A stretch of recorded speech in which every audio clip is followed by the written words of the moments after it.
और लड़ाई विचारधारा की है। जो आप हिंदुस्तान में देख रहे हैं,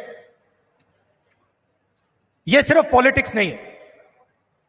पहले पॉलिटिक्स चलती थी, राजनीति चलती थी। आज हिंदुस्तान में आइडियोलॉजिकल लड़ाई चल रही है, विचारधारा का युद्ध चल रहा है। और एक तरफ कांग्रेस पार्टी और ये सब महापुरुष, और दूसरी तरफ बीजेपी। हम सोशल प्रोग्रेस चाहते हैं, हम सबको जोड़कर एक साथ आगे ले जाना चाहते हैं, और वो चाहते हैं कि चुने हुए लोगों को हिंदुस्तान का पूरा फायदा मिले, दलित दलित रहे, पिछड़े लोग पिछड़े रहें, आदिवासी आदिवासी रहें, और जो जात का ढांचा है वो वैसा का वैसा रहे। ये हम दोनों के बीच में लड़ाई है, और ये आपको पूरे देश में दिखेगी। वो नफरत फैलाते हैं, हिंसा फैलाते हैं, एक धर्म को दूसरे धर्म से लड़ाते हैं, एक जात को दूसरी जात से लड़ाते हैं, एक भाषा को दूसरी भाषा से लड़ाते हैं। मणिपुर देखिए, पहली बार हिंदुस्तान की हिस्ट्री में सिविल वॉर जैसा माहौल बना हुआ है, मगर आज तक 1.5 साल हो गया, आज तक हिंदुस्तान के प्रधानमंत्री मणिपुर नहीं गए, जा ही नहीं सकते, क्योंकि वहां पे बीजेपी के लोगों ने आग लगाई। तो यह लड़ाई चल रही है। भारत जोड़ो यात्रा में कन्याकुमारी से हम कश्मीर चले। लोग कहते हैं कि राहुल गांधी कन्याकुमारी से कश्मीर चला। नहीं, मैं अकेला नहीं चला था। लाखों लोग हमारे साथ कन्याकुमारी से कश्मीर चले थे।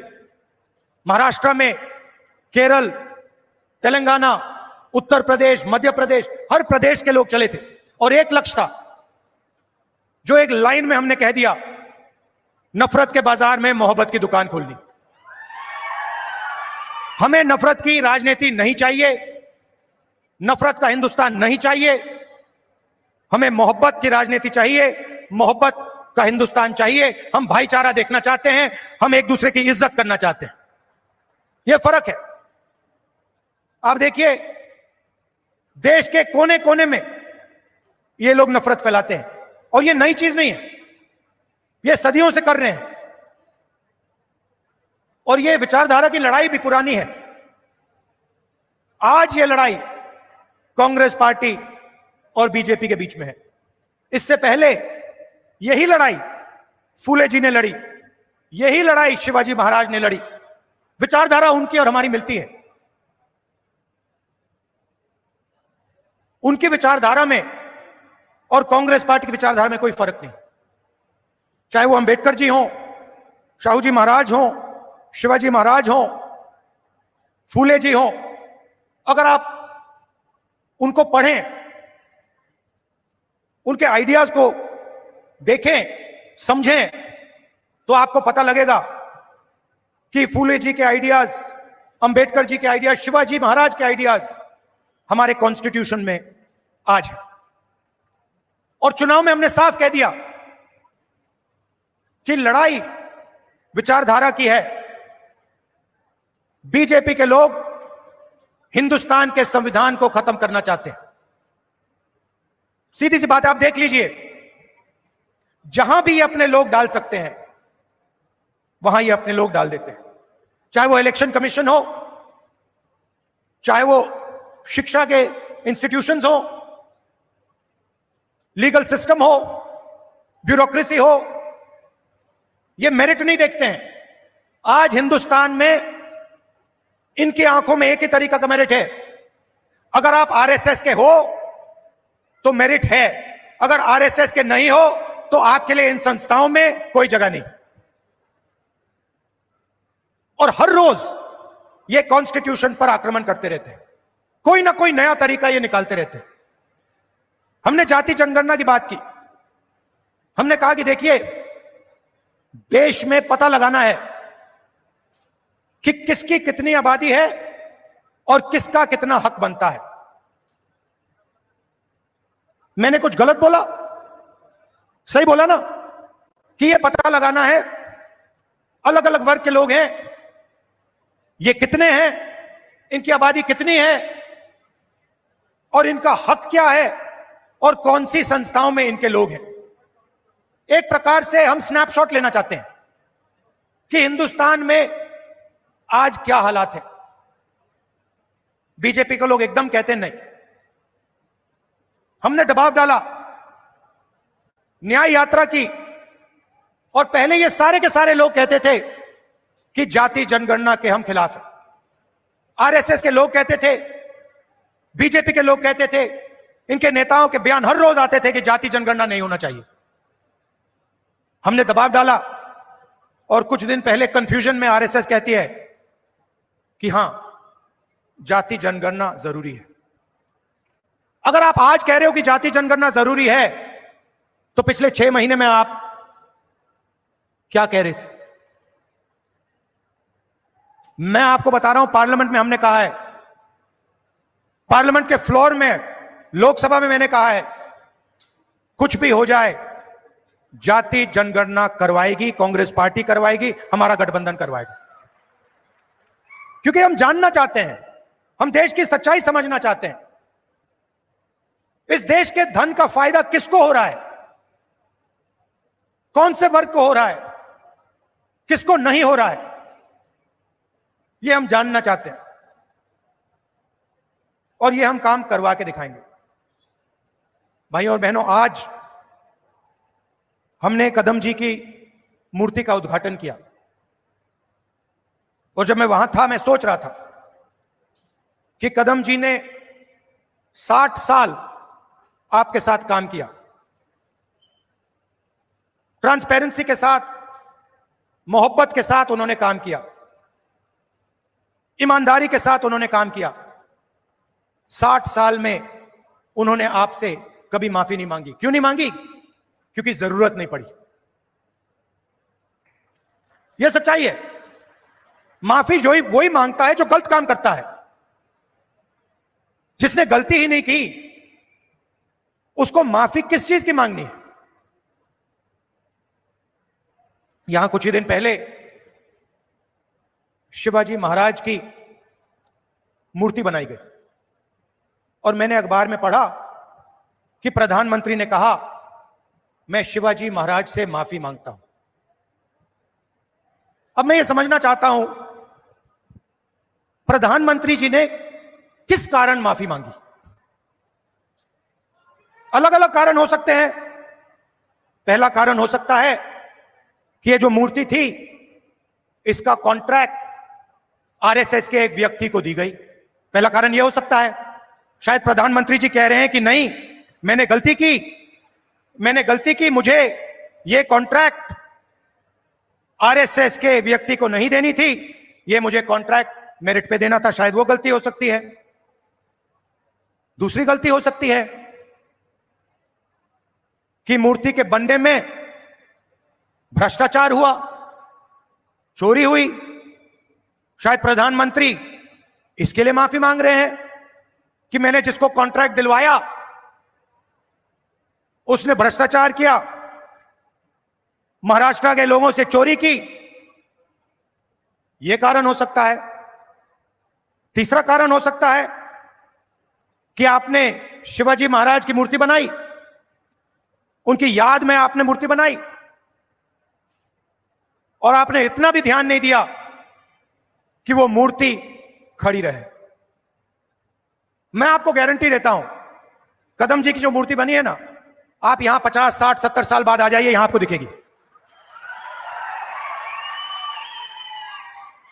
और शायद सबसे बड़े महापुरुष शिवाजी महाराज जी की मूर्ति बनती है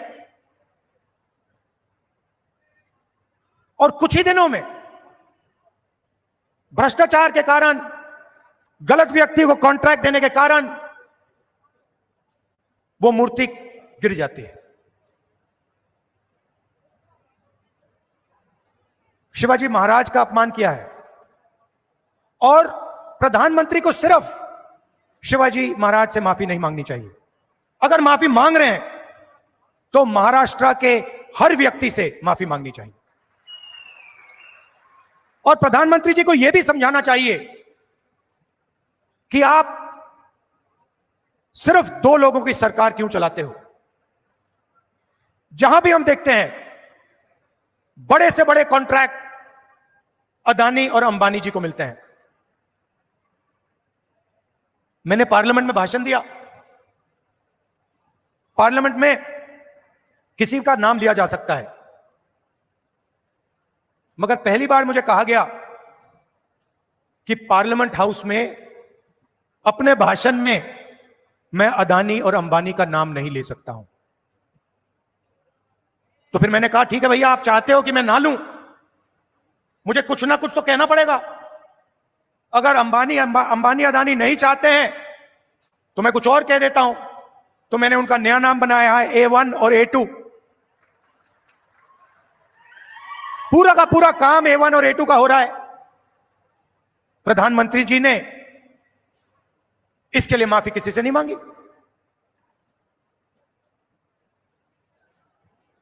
काले कानून आए, किसानों से उनका हक छीनने वाले कानून। 700 किसान शहीद हुए। हमने पार्लियामेंट में कहा कि 2 मिनट इनके लिए मौन रखा जाए। हमें कहा जाता है नहीं, ये शहीद नहीं है। 2 लोगों को फायदा पहुंचाने के लिए हिंदुस्तान के सारे स्मॉल और मीडियम बिजनेसेस को खत्म कर दिया। जो लोग इस देश को रोजगार देते हैं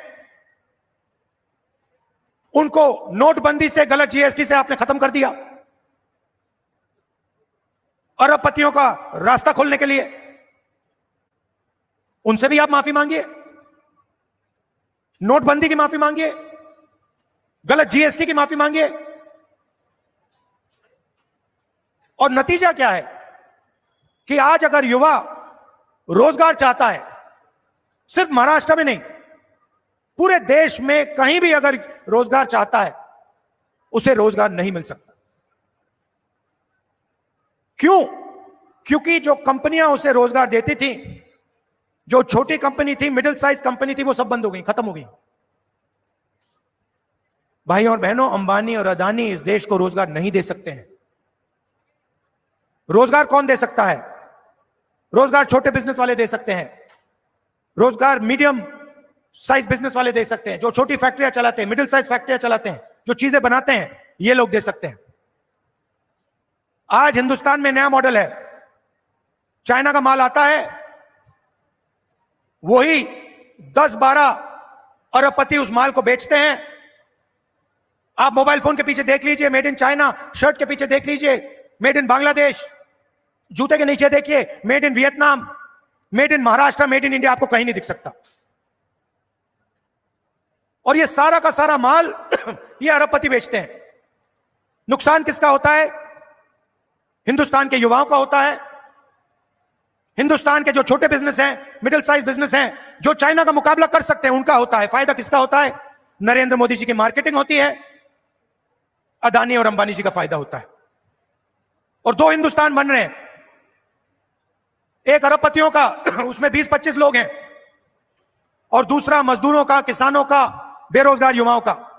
भाइयों और बहनों, 16 लाख करोड़ रुपए, 16 लाख करोड़ रुपए नरेंद्र मोदी जी ने इन 20-25 लोगों का कर्जा माफ किया है।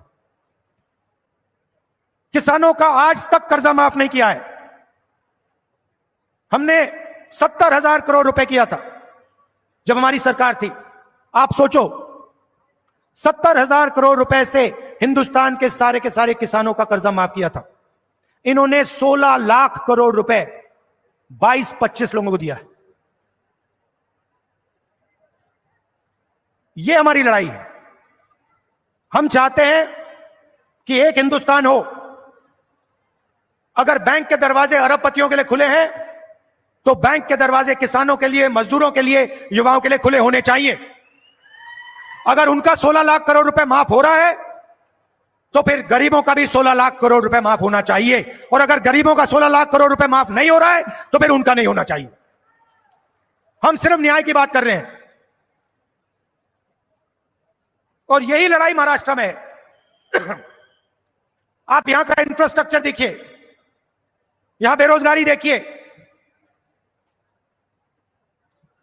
Thank you. बेरोजगारी देखिए, हर एरिया में आपको भ्रष्टाचार दिखेगा। जहां भी आप देखोगे सड़क बनती है भ्रष्टाचार, सरकारी भ्रष्टाचार से बनी है, सरकारी चोरी करके बनी है, सरकारी एमएलए को पैसा बन के दे के बनी है। ये बीजेपी की सरकार नहीं है, ये आपकी सरकार थी। इसको तोड़कर चोरी करके ले गए ये लोग। तो जहां भी आप देखोगे आपको भ्रष्टाचार मिलेगा। बाहर के लोग यहां आकर आपके कॉन्ट्रैक्ट ले जाते हैं, दूसरे स्टेट के लोग यहां आकर आपसे कॉन्ट्रैक्ट छीन जाते हैं। ये हम बदलना चाहते हैं। और मैं जानता हूं कि आप सब कांग्रेस पार्टी के कार्यकर्ता, मोहब्बत की दुकान वाले कार्यकर्ता, बब्बर शेर, मैं जानता हूं कि यहां पे आप महाराष्ट्र की सरकार लाने जा रहे हो। अपना खून पसीना देकर महाराष्ट्र की जनता की सरकार, किसानों की सरकार, बेरोजगार युवाओं की, मजदूरों की सरकार, हर वर्ग की सरकार आप लाने जा रहे हो। जहां भी आपको मेरी जरूरत होगी मैं आ जाऊंगा। आपको सिर्फ ऑर्डर देना है कि राहुल आपको यहां आना है, यहां आना है, यहां आना है, मैं हाजिर हो जाऊंगा। अंत में मैं आप सबको दिल से धन्यवाद देता हूं कि आप यहां आए, इतने प्यार से आपने मेरी बात सुनी। धन्यवाद, नमस्कार, जय हिंद।